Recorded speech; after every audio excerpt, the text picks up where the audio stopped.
સવારની શરૂઆત થઈ છે મસ્ત ભાખરીથી અને હું બેસી ગઈ છું મંજન કરવા. તો વ્યંજન ખાધું હોય તો મંજન તો કરવું જ પડે. પછી નાહી ધોઈને એને મસ્ત તૈયાર થઈ ગઈ અને કપડાં તો બધા નાખી દીધા હતા મશીનમાં ધોવા માટે અને મશીન કરી દીધું છે ચાલુ. ને આરાધ્યાબેને તો પાણીનું ખમદાણ કર્યું.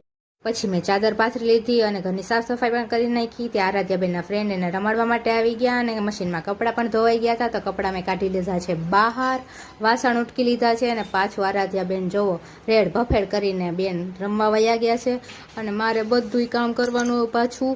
તો પછી હું આવી ગઈ ઉપર કપડાં સુકાવવા માટે અને પછી આરાધ્યાબેન કંઈક મારે હિંચકામાં જ બેસવું છે તેને હિંચકામાં બેસાડ્યા અને પછી હું રોટલી કરવા વળગી ગઈ. તો મસ્ત ફુલકા રોટલી આપણે કરી હતી, જોઈ લ્યો નવી રીતથી. તો આવી રીતના ફુલકા રોટલી કરજો, બહુ મસ્ત થાય. તો રોટલી બધી થઈ ગઈ ને એને મેં ગરવામાં પણ ભરી લીધી. પછી અમારે માસીજીને ત્યાં જમવાનું હતું તો ત્યાં જમીને અમે રાત્રે સોડા પીવા માટે નીકળી ગયા અને પછી અમે ઘરે આવી ગયા.